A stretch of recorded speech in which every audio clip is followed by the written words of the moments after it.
Tunaanza semina sasa.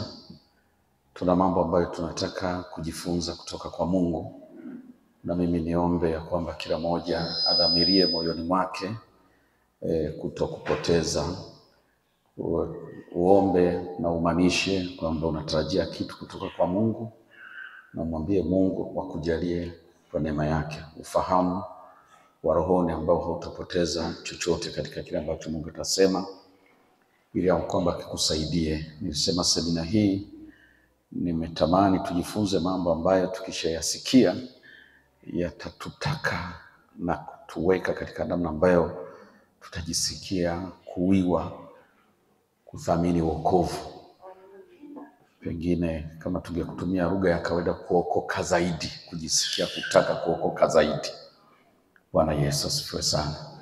Naomba basi tuombe, kila mmoja aombe, amuombe Roho Mtakatifu amsaidie, aweke wakfu maisha yake, fahamu zake, moyo wake, ili kwamba Mungu aweze kufanya kitu kipya kwenye maisha yake.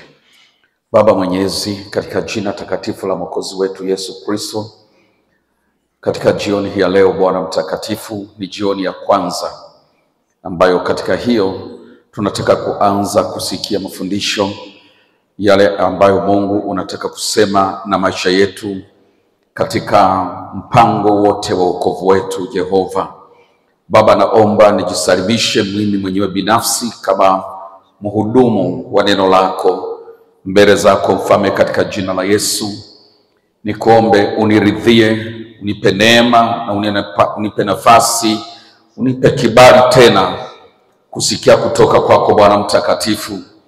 Uniridhie na kuenda kunitakasa kwa damu ya Yesu, ili naposema neno lako Bwana liseme katika nguvu na mamlaka kiroho, na katika usafi wa nia na usafi wa moyo, na katika namna zote ambazo Bwana nikisema litakuwa katika upako na nguvu ya neema yako.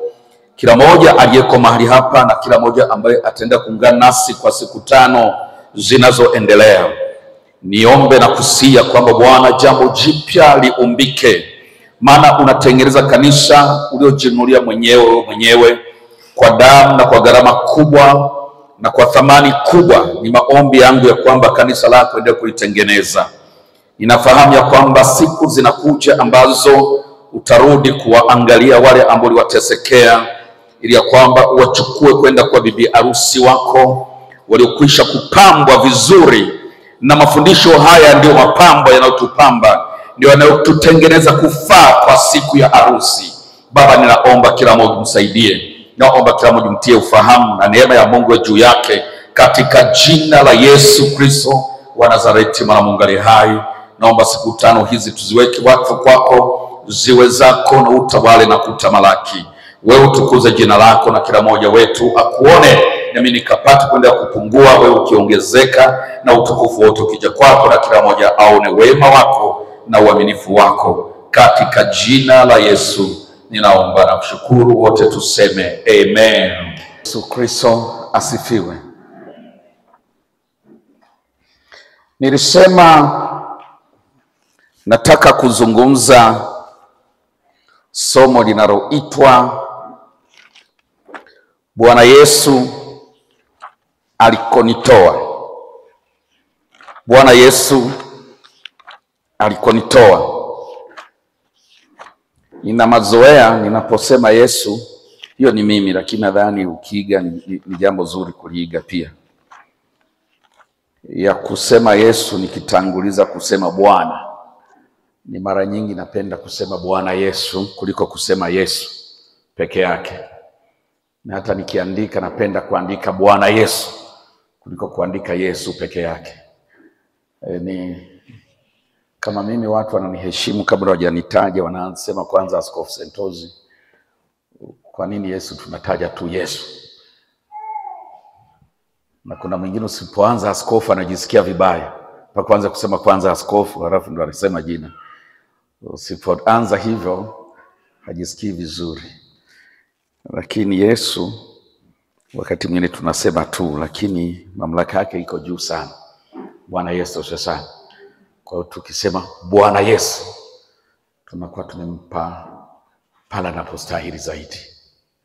Haleluya. Kwa nimesema nitazungumza somo linasema Bwana Yesu alikonitoa. Nataka kwanza tutazame mahali anguko lilituweka, mahali anguko lilitufikisha, mahali anguko lilitushusha, na hali ambayo anguko lilitupeleka na anguko lilitufanya kwa watu wa namna gani. Bwana wetu Yesu asifiwe. Habari hii kila mwamini anaifahamu, na hata kama hujasoma kwenye Biblia umeshawasikia wanaoiongea, kwa sababu ni habari inayoongelewa sana, kwamba Mungu alifanya uumbaji. Alipoumba kila kitu kama alivyokiumba katika uzuri wake, baadaye akaumba mtu. Alipoumba mtu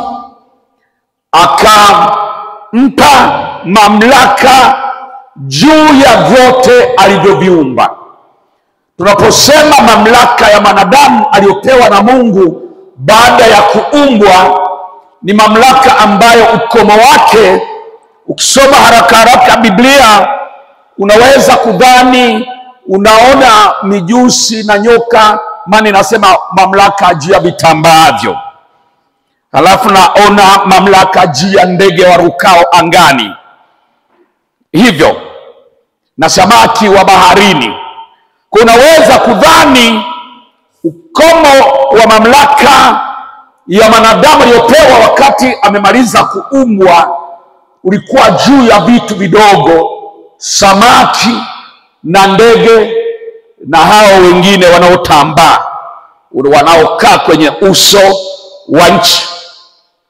Lakini mamlaka ambayo Mungu alimpa mwanadamu ilikuwa ni mamlaka ya kifalme. Na Mungu, kwa sababu Biblia ilitenga maeneo mawili, moja linaitwa mbingu na lingine linaitwa nchi. Lakini ukisema nchi, umezungumza mjumuiko wa hii nchi kwa maana ya tufe la dunia hili na vyote vilivyomo ndani mwake, majini na kwenye anga lake na kwenye uso wa ardhi. Lakini ukizungumza nchi, umezungumza pia na tumboni mwa nchi. Uko tumboni mwa nchi kuna vitu vingi sana viko huko. Haleluya, haleluya. Tumboni ndani huko kuna mali nyingi sana, kuna madini ya utajiri mkubwa. Vyote vilivyomo tumboni mwa nchi navyo vikuweka chini ya mamlaka ya mwanadamu. Unazungumza anga lake, anga lote la nchi. Kusema anga la nchi, kuna vinavyoonekana na visivyoonekana. Kwa mfano, roho hazionekani. Haleluya. Na nataka nikushawishi kuelewa kwamba Adamu akiwa na umbwa, tayari shetani alikuwa amekwisha kuanguka. Haleluya. Shetani hakuanguka baada ya Adamu. Adamu aliumbwa kama sehemu ya matengenezo ya uharibifu uliokwisha kuwa umefanywa na shetani. Bwana Yesu asifiwe sana. Ndio maana kwenye kitabu cha Mwanzo huoni ni lini na ni namna gani maji yaliumbwa wala ardhi iliumbwa, huoni. Unaanza kuona mistari ya kitabu cha Mwanzo ikianza kusema mwanzo Mungu aliumba mbingu na nchi. Lakini huikuti ni siku ya kwanza, siku ya pili, maana Biblia inasema aliumba siku 6, si ndio? Maji huyakuti kwenye zile siku 6, huyakuti. Ardhi kwenye zile siku 6 yalitufe zima hili, kwenye zile siku 6 huikuti. Ile unaikuta tayari ipo na imefunikwa na maji, maana yake imezama majini. Kwa hiyo haiko kwenye ile orodha ya uumbaji wa siku 6. ilikuwa ipo tayari, lakini unakuta giza. Giza hulioni ndani ya siku 6, ila unaona likiondolewa.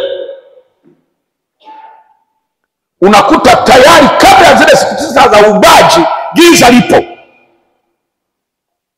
Kwa ndani ya zile siku 6, siku ya kwanza unaona giza likiondolewa, Mungu akisema iwe nuru. Lakini haukuti giza lilianza lini na nini kilisababisha giza. Bwana Yesu asifiwe sana. Haleluya, haleluya, haleluya, haleluya. Kwa uharibifu ulikuwa umeshatokea tayari. Kwa uumbaji wa siku 6, Mungu alikuwa anatengeneza tena, kuboresha upya, kufanya upya mambo yaliyokuwa yamesababishwa na uharibifu ulikuwa umekwisha kutokea baada ya anguko la Lucifer. Kwa Mungu akimwambia Adam, nimekupa mamlaka, alikuwa nampa mamlaka juu ya dunia na anga lake, ambapo ndani ya anga hilo kulikuweko pia na roho zisizoonekana za malaika walioanguka. Nao walikuwa wamewekwa chini ya mamlaka ya Adam. Na huko tumboni mwa nchi kulikuwa na kuzimu, ambako kuna moto, ambapo baadhi ya hizo roho zingine ziliteseka, ziliwekwa kwenye vifungo. Jina la Yesu libarikiwe. Jina la Bwana Yesu libarikiwe. Lakini sio hivyo tu, Mungu anampa mamlaka. Kuna kitu tunaita, nadhani kama nisitumie neno hilo nisije nikawa nimenukuu vibaya, nimelikosea. Kuna mbingu ya kwanza, mbingu ya pili, mbingu ya tatu. Sasa kutafsiri kuna mahali naweza nikachanganya mambo, kwa sitaisema hiyo. Haleluya. Lakini ongelee ndani ya kitu tunaita firmament, au anga lililo juu ya anga la dunia, ambapo ndani mwake kuna galaxies zingine au sayari zingine, na vyote vilivyomo humo ndani. Nyota huko ziliko haziko kwenye anga la dunia. Ziko sayari zingine tunazisoma kwenye sayansi kule, haleluya, Mars, Jupiter na vitu vingine vile. Anga hilo ambalo watu wa teolojia wanachukua ni moja hapa ya mbingu, ni mbingu ya pili au ngapi, huko nako Mungu alimpa Adam mamlaka huko. Bwana Yesu asifiwe. Maadamu sio mbinguni, maana huko sio mbinguni. Huko ziliko huko Jupiter na vitu vingine vya namna hiyo, Venus na nini, huko sio mbinguni. Haleluya. Huko nako kulikuwa chini ya mamlaka ya wanadamu. Kwa wanadamu alikuwa ni mfalme mwenye nguvu sana sana. Kitu Mungu alimpa wanadamu ni ufalme wa hicho Mungu alichoita nchi, kwa sababu kulikuwa na mbingu na nchi. Haleluya, haleluya. Nchi na anga zake zote, halafu na mbingu ya ulimwengu wa roho. Mbingu ni ya Bwana, nchi amewapa wanadamu. Biblia inasema katika Zaburi, mbingu ni mbingu za Bwana na nchi amewapa wanadamu. Haleluya.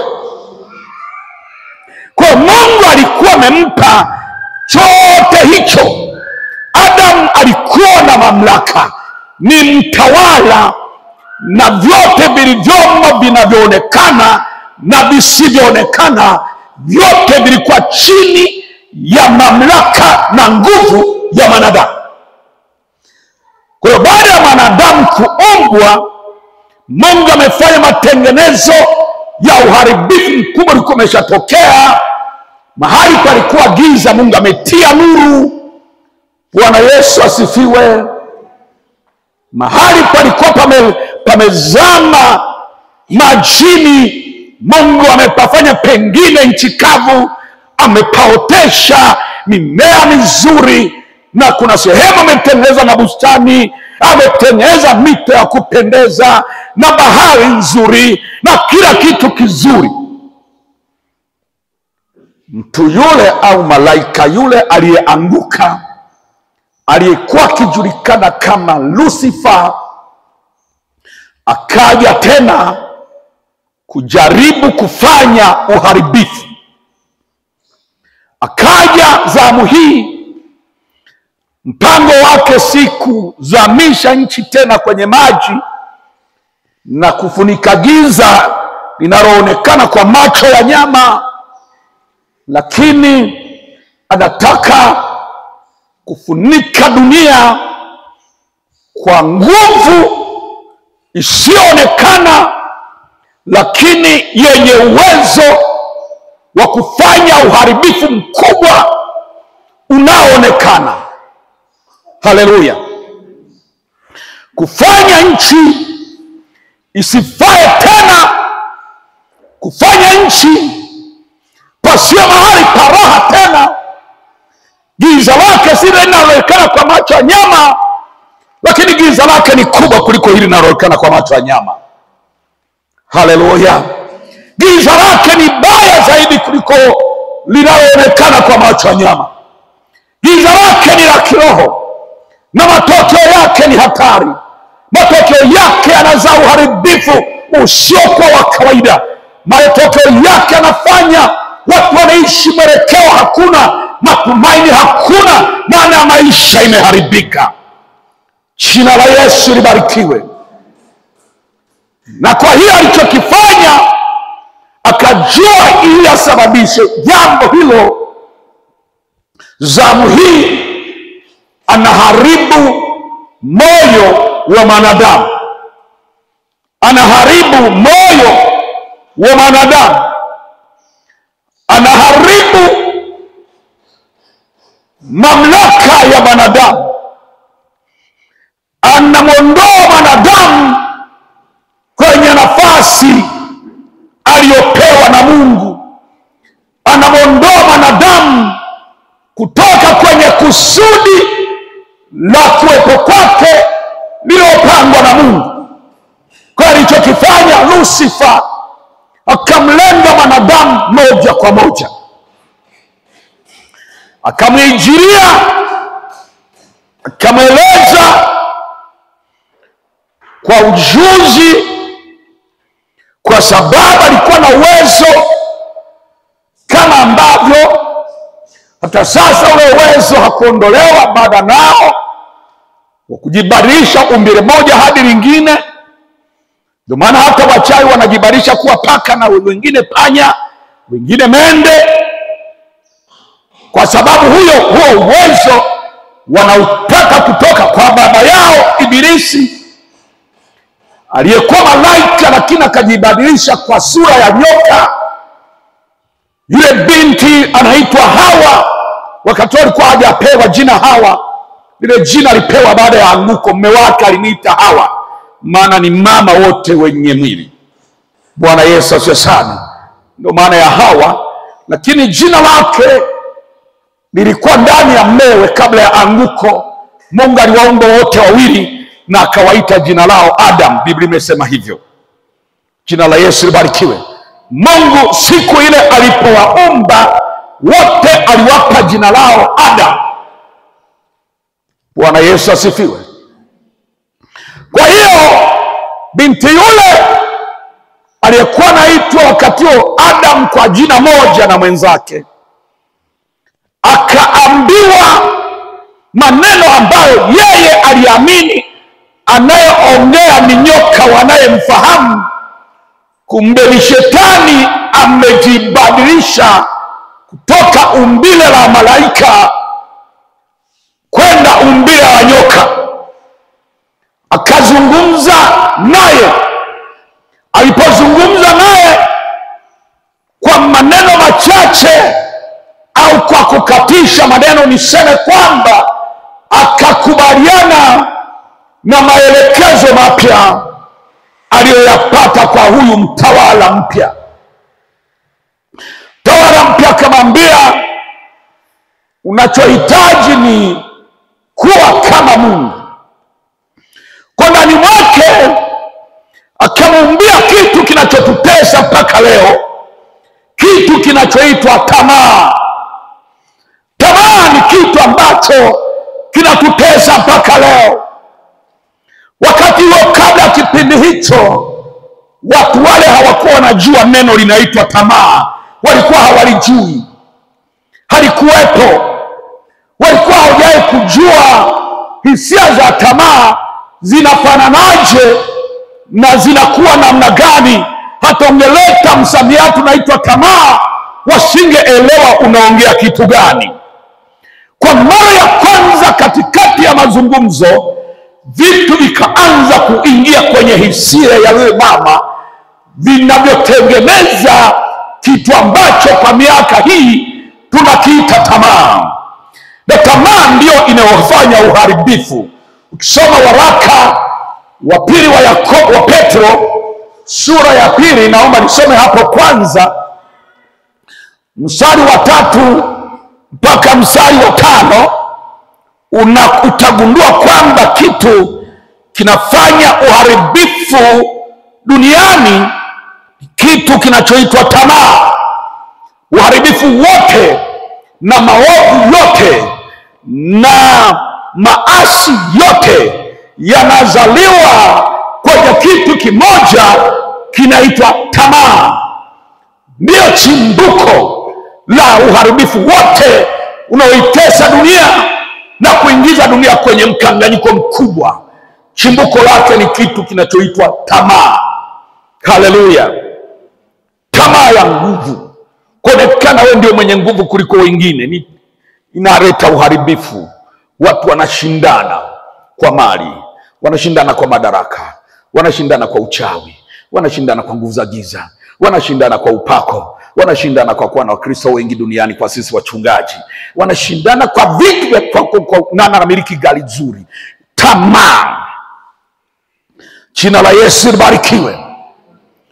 Biblia inasema katika kitabu cha pili au waraka wa pili wa Petro sura ya 1 nikianza na mstari wa 3, kwa kuwa uwezo wake wa uungu umetukirimia vitu vyote vipasavyo uzima na utaua, kwa kumjua yeye aliyetuita kwa utukufu wake na wema wake mwenyewe. Tena kwa hayo ametukirimia ahadi kubwa mno za thamani, ili kwamba kwa hizo mpate kuwa washirika wa tabia ya uungu, mkiokolewa na nini? Na uharibifu. Tabia ya uungu inatusaidia kuokolewa na uharibifu. Kwa washirika wa tabia ya uungu inatusaidia kuokoka na uharibifu, kuokoka kutoka kwenye uharibifu uliopo duniani. Kwa sababu ya nini? Ya tamaa. Tamaa ndio mama wa uharibifu wote. Jina la Yesu libarikiwe. Tamaa ndio mama wa dhambi zote. Hata Yakobo aliandika akasema, tamaa ikikua inakomaa, ikikomaa inachukua mimba, na ikishachukua mimba inajifungua au inazaa. Ikizaa inazaa dhambi. Halafu dhambi nayo ina uwezo wa kukua kwa mujibu wa maandiko ya Yakobo. Ikikua inafika ngazi ya kukomaa. Ikishakomaa inachukua mimba, na ikichukua mimba dhambi inazaa mauti. Tamaa inakomaa, inachukua mimba, inazaa dhambi. Na halafu dhambi nayo inakuwa, inakomaa, inachukua mimba, halafu mtoto wake anayezaliwa anaitwa mauti. Bwana Yesu asifiwe. Bwana Yesu asifiwe sana. Wanasema mkiokolewa na uharibifu uliomo duniani kwa sababu ya tamaa. Mstari wa 5, namna kwa sababu hiyo mjitahidi. Sema mjitahidi. Yaani kwa sababu ya uharibifu uliomo duniani kwa sababu ya tamaa, anasema mjitahidi kwa upande wenu katika imani yenu hakikisheni mnaongeza wema, na katika wema muongezee na maarifa, na kadhalika na kadhalika. Vinginevyo tamaa zitawamaliza. Haleluya. Tamaa hatuishindi kwa sababu tuna imani. Tamaa tunaishinda kwa sababu tuna msururu wa hivyo vyote vilivyoorodheshwa pale kuanzia mstari wa 4. La kwanza nasema kwenye imani ongeza wema, utashinda tamaa.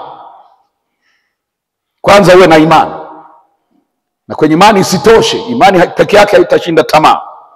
Waamini wanachezewa na nguvu ya tamaa. Waamini wamechangia kuzaa uharibifu mwingi na wana imani. Kwa kasema katika imani yenu ongeza wema. Baadaye kwenye wema wenu ongezeni na maarifa na kuendelea. Mwisho anasema hayo yakiwa kwenu akajaa tele, yatawafanya kuwa ninyi si wavivu wala si watu wasio na matunda katika kumjua Yesu. Haleluya. Mtakuwa na matunda ya kumjua Yesu, na tamaa haitakuwa na nguvu kabisa. Na kama tamaa ikikosa nguvu, na uharibifu haupo. Uharibifu ni matokeo ya nguvu ya tamaa. Tamaa ikipata nguvu lazima izae uharibifu. Bwana wetu Yesu asifiwe. Bwana wetu Yesu asifiwe. Kwa wakati yule nyoka anazidi kuongea na yule mama, kumbe tamaa inajengeka. Kitu yule mama hajawahi kuexperience ndani mwake, kaanza kukisikia. Kaanza kusikia vitu vinapita ndani ya mwili na ndani ya fahamu, vitu hajawahi kuwa navyo, hajawahi kuvijua. Akaanza kuvisikia. Kwa kadri anavyosikiliza yule nyoka anavyoongea, kuna vitu vinaanza kutembea, kuna vitu vinaanza kusafiri kwenye brain yake, kuna vitu vinaanza kusafiri kwenye mishipa yake, kuna vitu vinaanza kusafiri kwenye mtazamo. Akaanza kuwa watofauti wakati anaendelea kusikiliza. Yule nyoka alipomaliza kuongea, nasema mwanamke hata namna yake ya kutazama ikabadilika. Akatazama ule mti, akaanza kutamani. Akaanza kusema wafaa kwa maarifa. Haleluya. Tamaa inaanza tayari. Kaanza kutamani jambo ambalo hakuwa nalo. Kaanza kuhisi tamaa. Kaanza kusikia na utaka. Tunda nalitaka, linafaa kwa maarifa. Tena rafaa kwa chakula. Haleluya. Tena lapendeza macho kutazama. Kukatokea kitu ambacho Yohana alikiita tamaa ya macho, tamaa ya mwili na kiburi cha uzima. Akasema hivyo viko kwenye dunia, na mtu yote akisha kuwa na hivyo kumjua Mungu hakuko ndani yake. Haleluya. Mtakisha kuwa na hivyo vitatu, tamaa ya mwili, tamaa ya macho na kiburi cha uzima, kumpenda Mungu, alitumia neno kumpenda Mungu, hakumo. Mtakisha anza kuwa anatawaliwa na tamaa ya macho, tamaa ya mwili, kiburi cha uzima, hizo ndio tamaa hizo. Yohana akasema huyo kumpenda Mungu hakumo ndani yake. Bwana Yesu asifiwe. Bwana Yesu asifiwe. Haleluya, haleluya.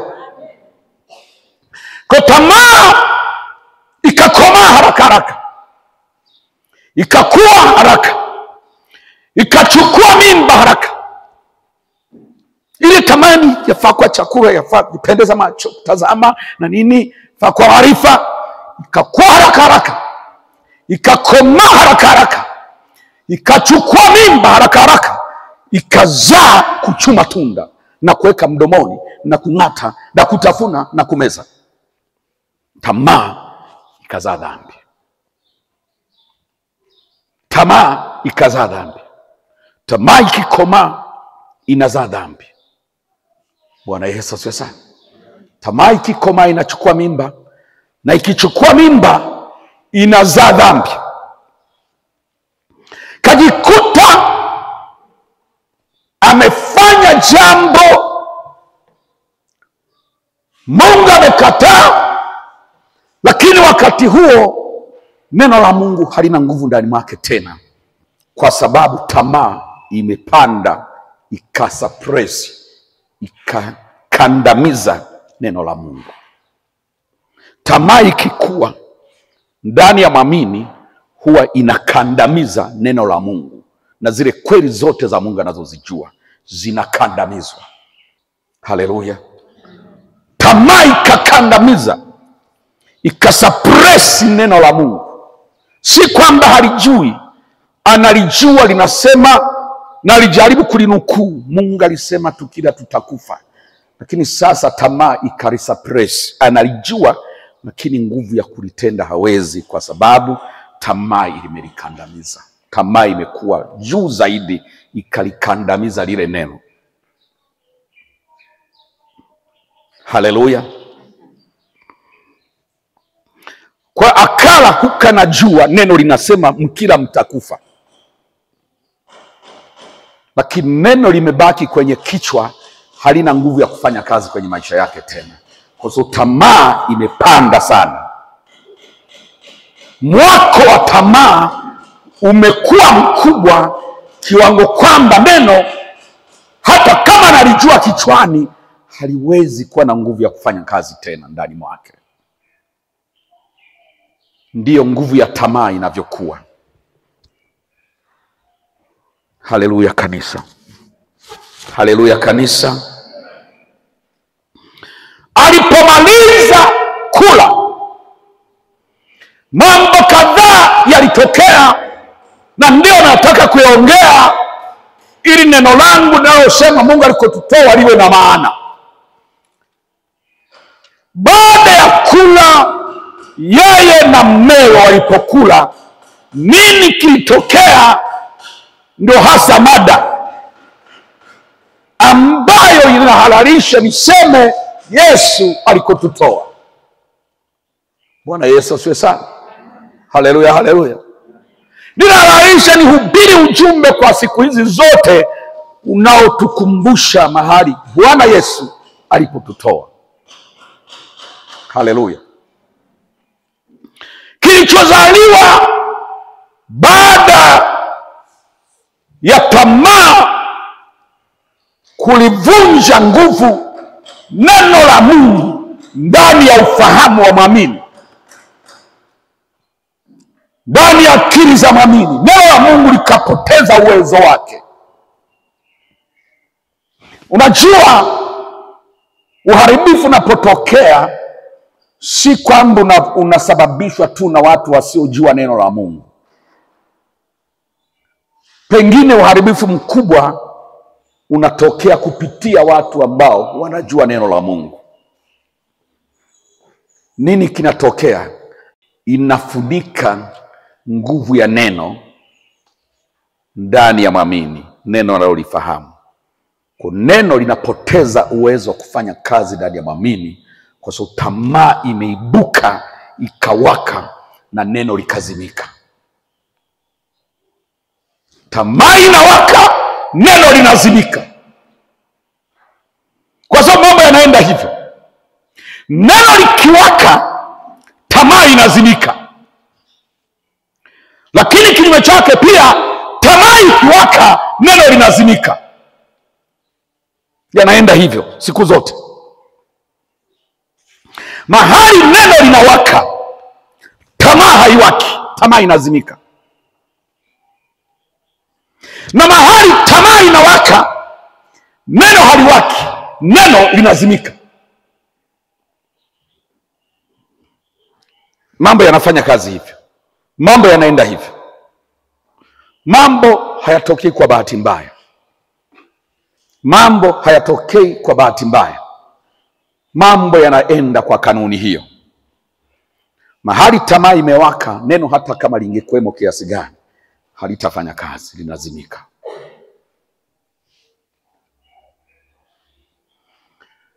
Na mahali ambapo neno limewaka, tamaa inakosa nguvu. tamaa inazimika. Haleluya kanisa. Haleluya kanisa.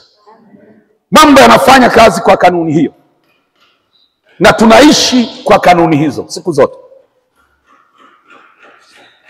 Tunaishi kwa hizo kanuni siku zote. Bwana Yesu asifiwe sana.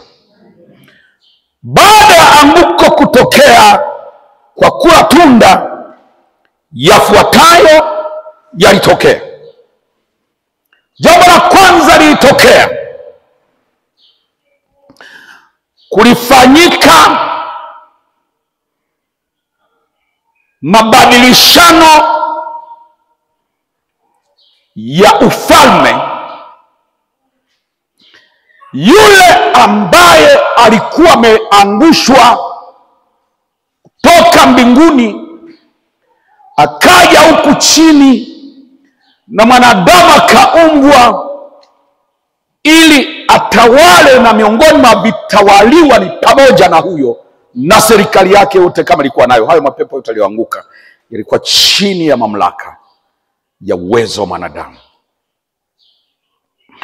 Pakatokea mgeuko mara moja. Pakatokea mgeuko mara moja. Yule aliyekuwa atawaliwe akageuka kuwa mtawala. Kwa kutokea hapo, Shetani au Lucifer, malaika aliyeanguka, akageuka kuwa mfalme wa dunia hii, kwa maana ile ile iliyosema ya ufalme aliyokuwa amepewa Adam, kuwa na mamlaka juu ya dunia yote, kwa maana vilivyoko kwenye nchi vinavyoonekana na visivyoonekana, vilivyomo tumboni mwa nchi na vilivyomo kwenye anga la juu zaidi, kwenye galaksi zote, maadamu ni anga. Haleluya. Ndio maana Biblia mahali pengine mwita mfalme wa anga hili. Ndani ya serikali yake wako wanaitwa wakuu wa anga. Sema Waefeso sura ya 6 ni mstari wa ngapi? Nadhani ni wa 12. Anasema kushindana kwetu sisi si juu ya damu na nyama, bali ni juu ya falme, juu ya mamlaka, juu ya wakuu wa giza hili, na juu ya majeshi ya pepo wabaya katika ulimwengu wa roho. Haleluya. Unaona hizo sections, kuna falme, kuna mamlaka, kuna wakuu wa giza, halafu kuna majeshi ya pepo wabaya. Haleluya, haleluya. Kwa utawala wake wote na falme zote, kama zilivyokuwa zimetiishwa chini ya Adam, zikageuzwa kuwa chini ya Lucifer. Lucifer akatengeneza ufalme. Haleluya. Lucifer akatengeneza serikali. Lucifer akatengeneza muundo wa utawala, akadhibiti kila eneo la mwanadamu na mifumo yake yote inayoendesha maisha ya mwanadamu na kuendesha ulimwengu wote na galaxies zake zote. Lucifer kawa na mamlaka, anga lote likawa la kwake, nchi kawa ya kwake, chini ya nchi pakawa pake. Mwanadamu akawa mtumwa, mtawaliwa, na mambo yale hayakufanyika kwa maneno matupu. Mambo yale yalifanyika kwa jambo ambalo tungeliita katika lugha yetu ya kisheria hati miliki. Haleluya. Hati miliki iliyosainiwa. Akatumiliki si kwa kuvizia, akatumiliki kihalali. Haleluya. Kisheria, kwa hati miliki, Mungu wa dunia hii, mfalme wa anga, mfalme wa dunia hii, tawala, kwa kawa na uwezo wa kufanya chochote anachotaka kufanya. Na jambo la kwanza alianza nalo ni kututumia kama watumwa wake. Maana yule aliyefanya hivyo alituuza, tukauzwa. Kuna kitu kinachoitwa kuuzwa chini ya dhambi. Mlishakutana na andiko hilo? Warumi sura ya 7 inaongelea kuuzwa. Kuuzwa maana yake ni biashara imefanyika, mmoja akapokea malipo halali na akatoa mali iliyokuwa ya kwake halali akampa yule aliyetoa malipo. Kwa Adam akauza kwa kitendo cha kula tunda, akauza yeye mwenyewe, akajiuza na uzao wake akauza chini ya kitu kinaitwa dhambi. Sema dhambi. Nazungumza kitu kinaitwa Bwana Yesu alipotutoa. Nataka nikuambie kitu kinaitwa dhambi. Bwana Yesu asifiwe sana. Jambo la kwanza lililotokea baada ya mabadiliko ya utawala, nimesema kikubwa kilichotokea, kulitokea mbadilishano wa utawala. Aliyekuwa we mtumwa akawa mfalme, na aliyekuwa ni mfalme akawa mtumwa. Na moja kwa moja transaction ile au biashara ile, kukafanya mauziano ya manadamu kuuzwa chini ya kitu kinaitwa dhambi. Dhambi ni nguvu. Dhambi si vitendo. Vitendo, uzinzi, wizi, utapeli, si vitu gani hivyo, vinaitwa matunda ya dhambi, matendo ya dhambi. Lakini dhambi yenyewe ni nguvu inayoishi ndani. Tukauzwa chini ya nguvu ya dhambi. Na dhambi ni kitu chenye nguvu sana. Kinaweza kufunga mtu na mtu akaishi na kuenenda asivyotaka. Tusome Warumi sura ya 7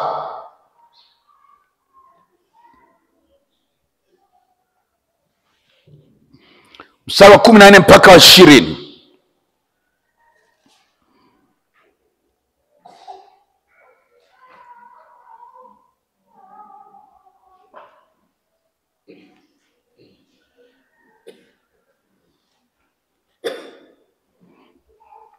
Anasema, kwa maana twajua kuwa torati asili yake ni rohoni, bali mimi ni mtu wa mwilini, nimeuzwa chini ya dhambi. Nimefanyaje? Nimeuzwa chini ya dhambi. Maana sijui nifanyalo, kwa sababu lile nilipendalo silitendi, bali lile nilichukialo ndio ninalotenda. Lakini kama nikitenda nisilolipenda, na ikiri sheria kuwa ni njema, basi sasa si mimi nafsi yangu niyatendayo hilo, bali ni ile dhambi ikayo ndani yangu. Kwa maana jua kuwa ndani yangu, yani ndani ya mwili wangu, halikai neno jema, kwa kuwa kutaka nataka, bali kutenda hilo jema sipati. Kwa maana lile jema lipendalo silitendi, na lile baya nisilolipenda ndilo nitendalo. Basi lile nisilolipenda ndilo nitendalo, kama lile nisilolipenda ndilo nitendalo, si mimi nafsi yangu nitendaye, bali ni ile dhambi ikayo ndani yangu. Kumbe dhambi sio kutenda, ila dhambi inasababisha kutenda. Tumeelewa vizuri? Dhambi sio kutenda, ila dhambi inasababisha kutenda. Kama ndio hiyo, basi kitendo ni kitu kingine na dhambi ni kitu kingine, ila kimoja kinazaa kingine. Sawa sawa. Dhambi inazaa kitendo. Dhambi ni nini basi? Dhambi ni mabadiliko. Nimetumia neno umiliki. Shetani akawa mmiliki, lakini ule umiliki hakumwacha shetani tu kuwa mmiliki. Maandiko yanasema ule umiliki ukafanya mambo mawili kwa pamoja. Jambo la kwanza ulifanya, ukatufanya kuwa mali ya, sema mali ya shetani. Ukitumia neno mali ya, umeongea utumwa. Ukatufanya kuwa watumwa wa shetani, na kwa kuwa ni watumwa wa shetani, basi watumwa wa dhambi. Haleluya. Jambo la pili, ule umiliki ulifanya ukatufanya kuwa wana wa Ibilisi. Hiyo sayansi ni ngumu, mtu kuwa mwana na wakati huo wakawa mtumwa. Bwana Yesu sasa. Hiyo sayansi ni ngumu, maana mwana kwa kawaida hawi mtumwa na mtumwa hawi mwana. Lakini kwenye hii sayansi iliyotokea kwenye anguko, ilifanya kwa muda huo huo tukawa watumwa wa Ibilisi. Haleluya. Na wakati huo tukawa wana wa Ibilisi. Kwa maana kwamba nguvu ya dhambi ilitufanya tunaweza kufanya tusichotaka, tuendeshwe tusivyotaka. Hatuna nguvu ya kustahimili nguvu ya dhambi. Haleluya. Hapakusalia ndani ya mwanadamu uwezo wala nguvu ya kushindana na dhambi. Dhambi kapata uwezo mkubwa kiasi kwamba hapakuwepo mwanadamu ana uwezo wa kushindana na nguvu yake. Sawa sawa. Kukaa ndani ya mtu hakuna nguvu yoyote inayoweza kuthubutu kushindana na nguvu ya dhambi. Dhambi kawa ni kitu chenye nguvu sana kiasi kwamba ndani ya mwanadamu hakuna uwezekano hata mdogo wa kuweza kushindana nayo. Ina nguvu sana. Kawa ni utumwa. Haleluya. Lakini kufanyika mwana, maana yake ni kufanyika mabadiliko ya kisayansi. Wale waliosoma sekondari kafika form 4, kuna kitu tunaita chromosomes kwenye mbegu za uzazi, kwenye seli za uzazi kuna kitu tunaita chromosome. Hata usipoelewa chromosome haina matatizo, mara mtaelewa dhana ninayoiongea. Haleluya. Kikubwa ujue dhana naongea dhana gani. Chromosome haina haja ya kuijua. Bwana Yesu asifiwe sana. Ndani ya hicho kitu kinaitwa chromosome ndimo mnapokaa chembe chembe fulani ambazo tunaziita vinasaba. Kusema vinasaba watu hawajui, lakini kusema DNA wanaelewa zaidi. DNA ni Kiingereza, vinasaba ni Kiswahili, lakini watu wanajua Kiingereza zaidi kuliko Kiswahili. Bwana Yesu sasa. DNA kirefu chake kinaitwa deoxyribonucleic acids. Sasa hiyo ndio inatawala kutambulikana huyu ni mtoto wa nani, huyu baba yake ni nani. Zile taarifa zinazotambulisha kwamba baba halali wa huyu ni fulani zinakaa kwenye hicho kitu kinaitwa deoxyribonucleic acid au DNA kwa kifupi. Bwana Yesu asifiwe sana. Ndani ya DNA ndiko kunakotambulisha na hakuna ubishi. DNA ikishasema baba ya huyu ni huyu, hakuna ubishi mwingine, ubishi umeisha.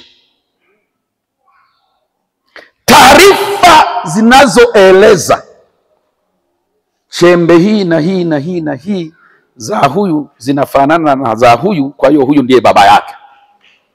Haleluya.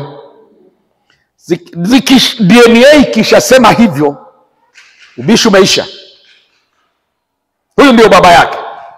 Kwa ukisikia dhambi ilitufanya wana wa Ibilisi, dhambi ni power fulani iliyokuwa na uwezo wa kuvunja na kuhamisha taarifa za uungu ndani yetu na kupanda taarifa za shetani ndani ya DNA zetu za kiroho.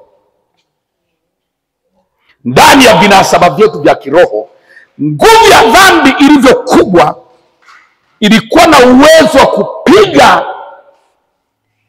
Ilikuwa ni kama kitu kidogo, kama mchezo mdogo, mtu ametafuna tunda amemeza. Lakini kumbe nguvu iliyomo ndani yake ina uwezo wa kwenda kwenye kile kinasaba kilichokuwa kinamfanya Adam mwana wa Mungu. Biblia inasema Adam alikuwa mwana wa Mungu.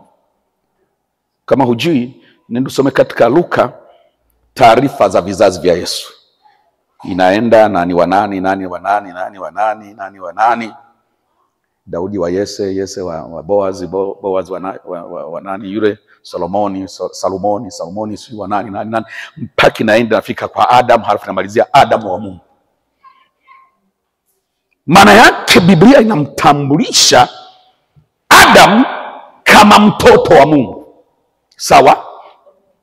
Kwa ndani ya Adam kulikuwa na vinasaba vya wana wa Mungu. Nafundisha neno gumu lisioeleweka. Mnaelewa vizuri? Wangapi wanaelewa? Kwa sababu nisipoeleza hiki, nikifika mahali pa kukwambia sasa Mungu amekutoa wapi, hutaelewa. Kama hii dhana hujaielewa, hutaweza kujua wokovu umekutoa wapi. Kuna mtu atadhani wokovu umemtoa Anglikana ukamleta Gilgal. Yaani yeye kwake definition ya wokovu ni kutoka Anglikana kwenda Gilgal. Hiyo sio wokovu.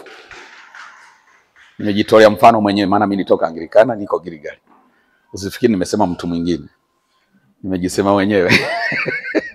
Haleluya. Sio wokovu. Na nachoongea, wokovu si kukutoa dini fulani kupeleka dini fulani. Wokovu ni zaidi ya kutoa dini fulani kwenda dini fulani.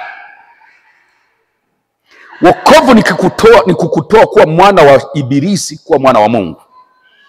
Na nguvu yake ya kutoa mwana wa Ibilisi kuwa mwana wa Mungu hiyo inayoongea. Kwa sababu uelewa, nikirudi upande wa pili hutaelewa. Ambapo ndio baadaye nitaelekea sasa ninavyoendelea. Jina la Yesu libarikiwe. Kwa Adam aliyekuwa mwana wa Mungu kwa vinasaba vya uungu.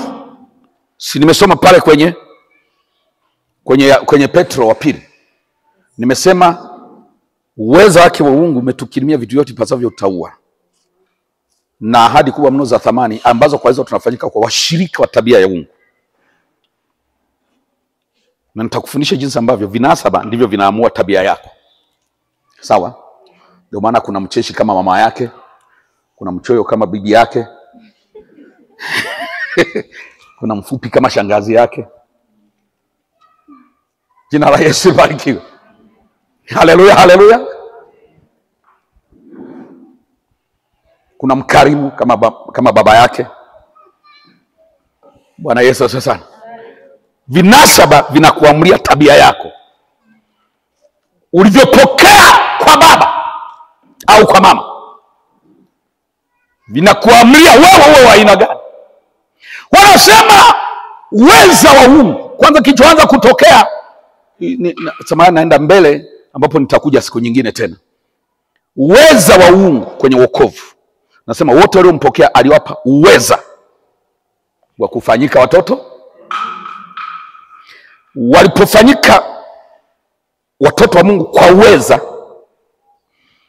ule wa uungu ukatukirimia ahadi kubwa mno za thamani, ambazo kwa hizo tumefanyika kwa washirika wa tabia za uungu, tukiokolewa na uharibifu uliomo duniani kwa sababu ya tamaa. Uwana unakupa tabia. Ndio maana Yesu akawaambia Wayahudi, ninyi ni wa baba yenu Ibilisi, kwa sababu tamaa za baba yenu ndio mnazozifanya. Mngekuwa watoto wa Ibrahimu, mngefanya mambo ya Ibrahimu. Mngekuwa watoto wa Mungu, mngefanya mambo ya Mungu. Lakini mnafanya sawa sawa na baba yenu, kwa sababu vinasaba vya baba yenu vinadhihirisha ninyi ni watoto wa nani. Tabia zenu zinadhihirisha ninyi ni watoto wa nani. Jina la Yesu libarikiwe. Haleluya, haleluya. Kwa dhambi ili ithibitike ni zaidi ya vitendo, ni nguvu. Ikawa ina uwezo wa kung'oa kwenye chromosome, nazungumza vitu vya kirohoni zaidi, kwenye zile tembe za uzazi za rohoni, na kufanya Adamu kuwa mwana wa Mungu, zikaenda zikaviua, zikavitoa kwenye DNA zake, zikapandikiza vipya. Hiyo nguvu ni kubwa na inaitwa nguvu ya dhambi. Mwambie jirani yako usicheze na dhambi. Dhambi sio kitu kidogo. Dhambi ni kitu kina nguvu nyingi. Haleluya. Ndio maana kushinda dhambi kuligharimu kusurubiwa. Dhambi ili ife na nguvu yake ife, ilibidi Yesu ainywe damu yake, ainywe ndani yake. Halafu ile dhambi yote yeye mwenyewe mzima mzima, kila seli ndani yake iwe dhambi. Maandiko akasema yeye asiyejua dhambi akafanyika dhambi. Kwa sababu ilikuwa ni lazima dhambi isurubiwe. Maana kinachoweza kuwa dhambi tu ni msalaba. Mnanielewa nachoongea? Hakuna kitu kingine chenye uwezo wa kuvunja nguvu ya dhambi zaidi ya msalaba wa Yesu. Ndio maana ilikuwa ni lazima Yesu afanyike dhambi, ili anapokuwa anasurubiwa, dhambi iwe inasurubiwa. Kwa sababu nguvu ya dhambi inauawa na kusurubiwa tu, hakuna namna nyingine. Namna nyingine inaweza kuwa nguvu ya dhambi zaidi ya kusurubiwa.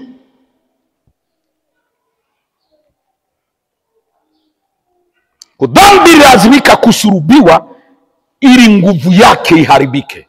Hakuna nguvu nyingine yenye uwezo kuharibu dhambi zaidi ya msalaba. Bwana Yesu asifiwe. Bwana Yesu Kristo asifiwe sana. Kwa dhambi ile ilipoingia, ikabadilisha uwana. Aliyekuwa mwana wa Mungu, chembe za rohoni za uwana, ni mwana kabisa wa Ibilisi. Hatukipima unakuta chembe za Ibilisi ndo zimo. Zile za Mungu zimetoweka. Haleluya. Ni mwana sasa wa Ibilisi. Mtu kutokea hapo akawa amekutana vitu viwili vikubwa. Cha kwanza alichokutana nacho ni laana. Haleluya. Au niseme hicho kingekuwa cha pili. Cha kwanza kwa mpangilio, cha kwanza ni kupoteza ushirika na Mungu. Akafukuzwa kutoka kwenye nafasi yoyote kwa namna yote ile ambayo ingeitwa ya uungu. Akatolewa, kaondolewa, hatambuliki. Hata jina lake kwa Mungu likafutwa, halipo. Haleluya. Uwezekano wa kufika mbele za Mungu katoweka, kafutwa. Hana uwezekano wa kufika kwa Mungu wala kumkaribia Mungu. wala kupokea chochote cha uungu. Ametengwa kabisa, ametupwa nje, mbali na Mungu, amefungiwa nje na pakalindwa. Palikuwa na kitu kinaitwa mti wa uzima, ambao ulikuwa chimbuko la ule uzima ambao wa kimungu ulikuwa unakaa ndani ya mtu. Siku zote alikuwa kila mti wa uzima una renew ya ile nguvu ya uzima ndani mwake. Maana ule hakuzuiliwa kula, alizuiliwa kula ule mwingine. Mungu akasema, toa nje huyu, tupa huko nje, weka makerubi, hakikisha panalindwa, asija kaonja tena wala kugusa tunda la mti wa uzima, asija kaishi tena. Haleluya. Asile tena tunda la mti wa uzima, asija kaishi. Haleluya. Kwa hiyo uzima ukaondolewa, uzima wa uungu ukaondolewa, mahali pake pakachukuliwa na nguvu ya mauti. Japokuwa anatembea navuta oksijeni, lakini amekufa. Anatembea naongea, lakini amekufa, kwa sababu ametengwa kabisa na uzima. Hamna uzima tena ndani mwake, na wala hana ruhusa kusogelea uzima. Amepewa kuishi ndani ya mauti. Kuongea kwake mauti, kuishi kwake mauti, kutenda kwake mauti, kula kwake mauti, mahusiano yake na watu wengine mauti, kila kitu kinachomzunguka mauti. Haleluya. Akawa ni mtu anaishi ndani ya mauti,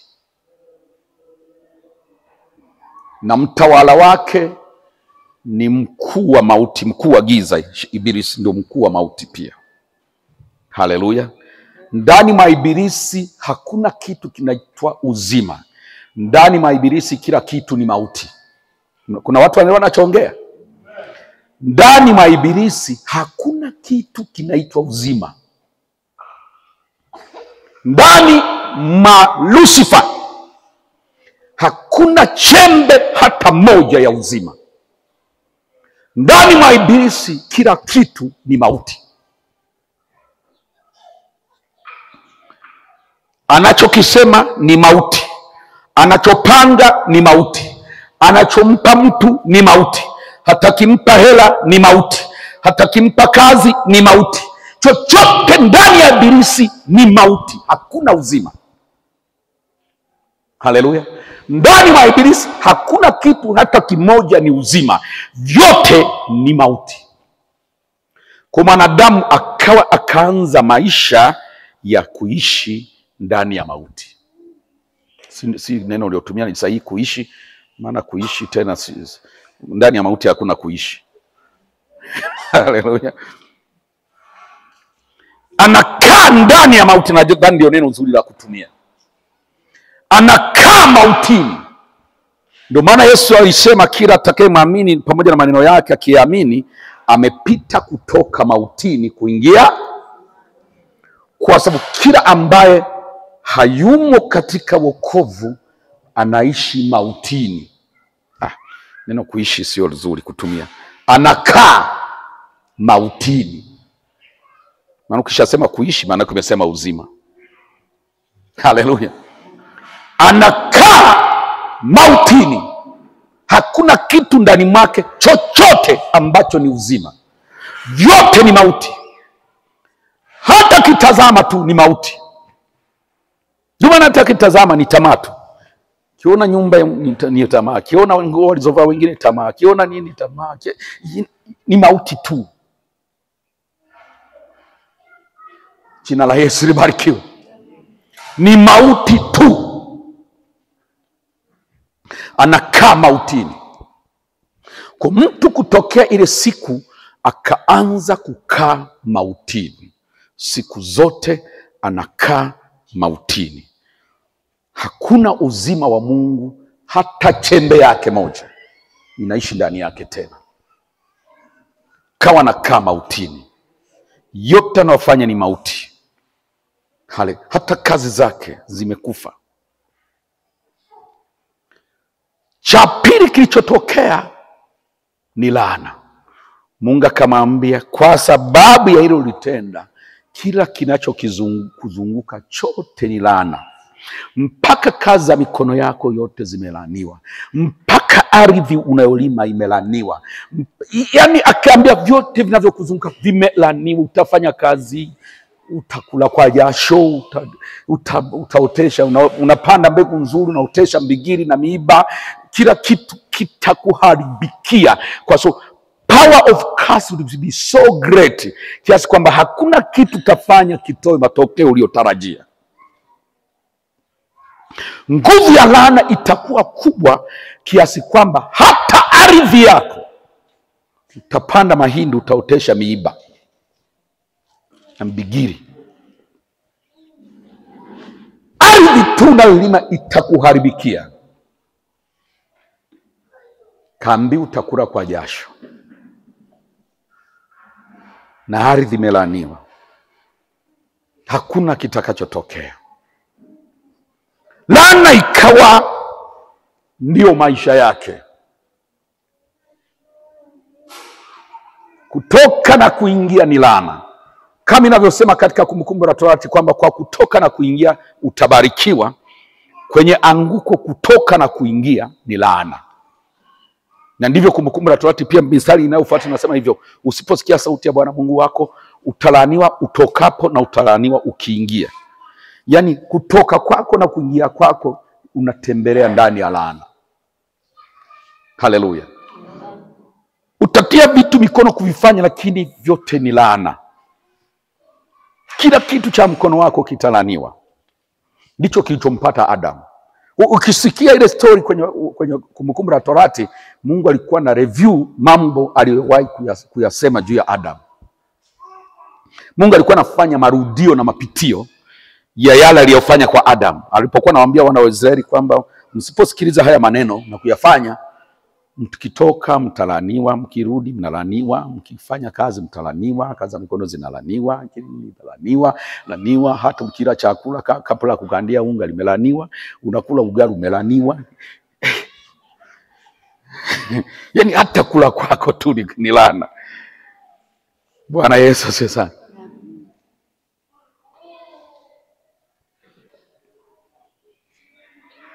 Mambo hayo mawili makubwa yakampata mtu alipogeuka kuwa mwana wa Ibilisi na mtumwa wa dhambi. Mambo mawili yakatokea, akatengwa na uzima, kwa sababu mshahara wa dhambi ni mauti. Kwa hawezi kuwa na uzima tena. Akatengwa na kila chochote kinachoitwa uzima, lakini pia akatengwa na kila chochote kinachoitwa baraka. Haleluya. Akatengwa na kila kinachoitwa uzima, akatengwa na kila kinachoitwa baraka. Kila kitu kikawa mauti na kila kitu kikawa laana. Bwana Yesu asifiwe. Tutaanzia hapo kesho. Naomba tusimame. Taka tutumie dakika kadhaa kuomba.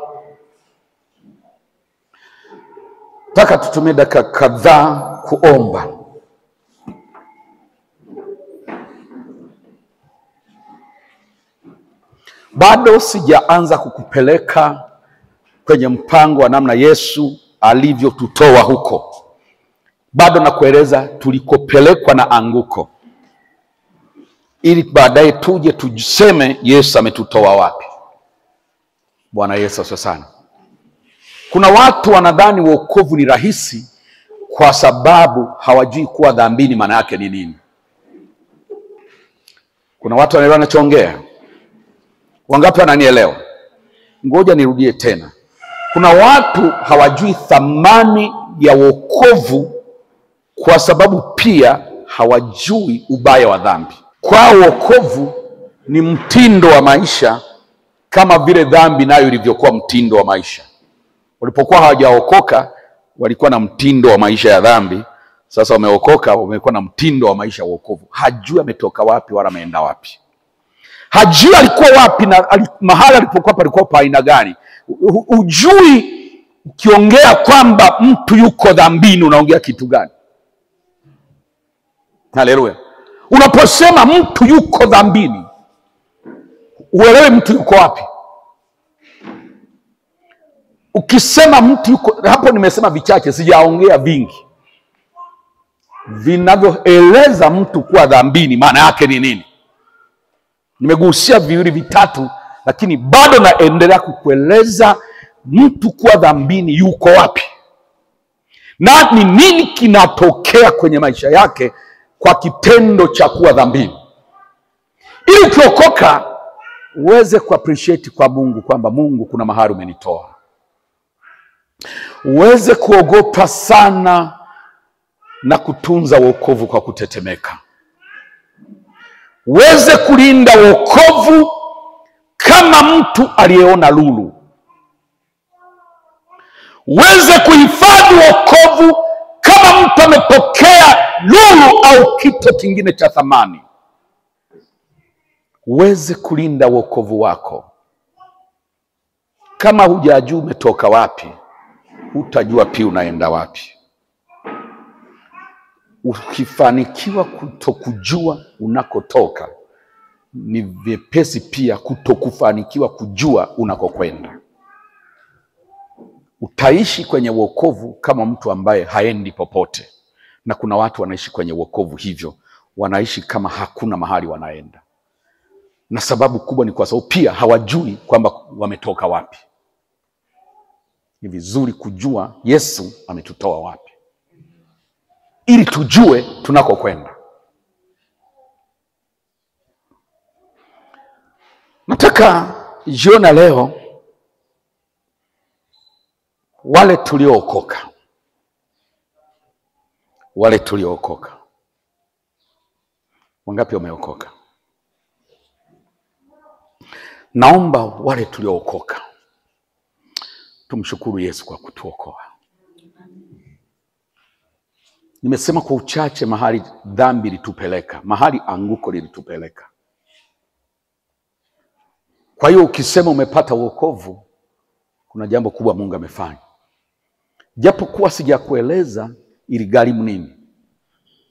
Nitakapofika mahali nikaanza kukueleza mauti ya msalaba, kama una moyo unaofikiri vizuri na kutafakari, utatoka machozi. Nitapokueleza nini kilikuwa kinatokea msalabani, ili tupate wokovu. Bwana Yesu asifiwe sana. Haleluya, haleluya. Kwa kwanza nataka kwenye maombi ya jioni ya leo, kila anayejua ameokoka amshukuru Mungu kwa kumpa wokovu. Umepata kitu ambacho dunia haina. Wenye hekima wa dunia wangekuwa wanakijua thamani yake, wangekinunua hata kwa fedha. Wangejua uzuri wake, wangetoa fedha wakakinunua. Na Mungu kwa hekima yake amesema amewaficha wenye hekima wa dunia hii, akawafunulia watu waliodhaniwa hawana hekima wa dunia hii, ili aibishe vyenye nguvu na kutukuza vilivyo vinyonge.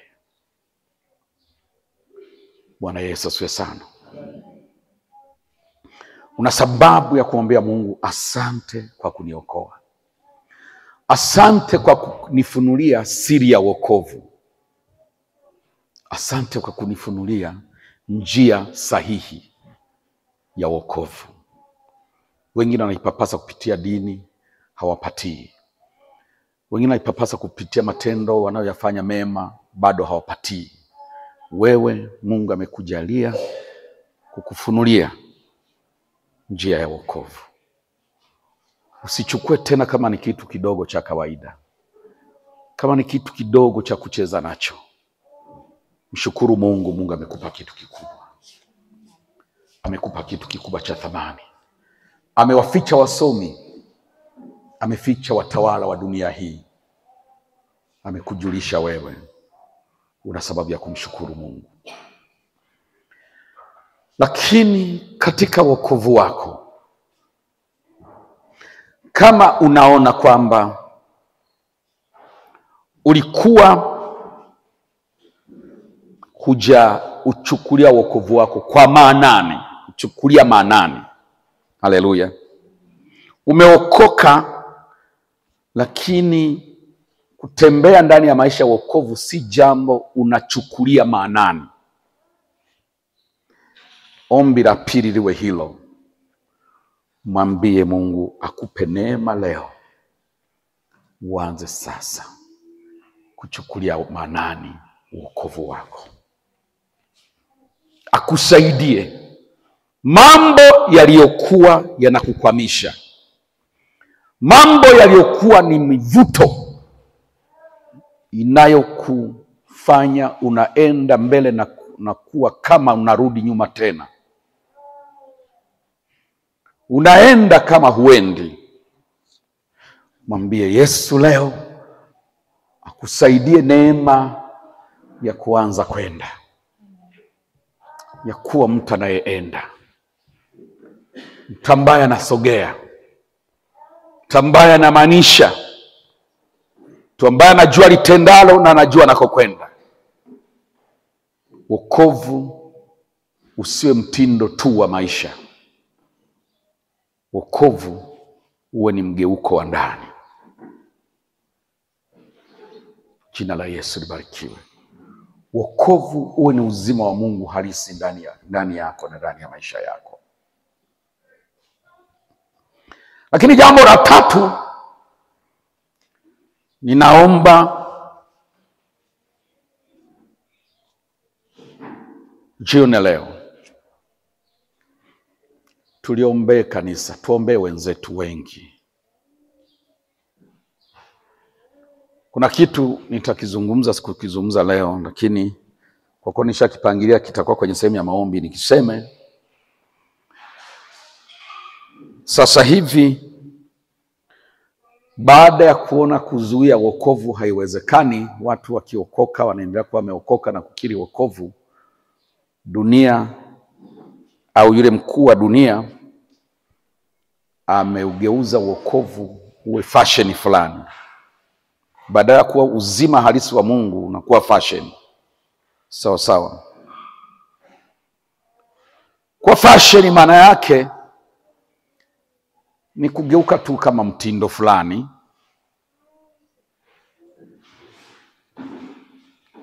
wa kuishi ndani ya kanisa, kutambuliwa kwenye kanisa, kujipatia haki za kupewa huduma fulani na kanisa. Haleluya. Kujipatia haki ya kujulikana wewe ni wa mahali fulani, lakini ile uhalisi wa Yesu ndani ya maisha ya kanisa si mkubwa. Sawa sawa, watu wa Mungu. Nataka tuombe kanisa lilenge mahali fulani, lote lilenge kwamba sisi ni bibi harusi wa Yesu, na tunataka siku moja kufika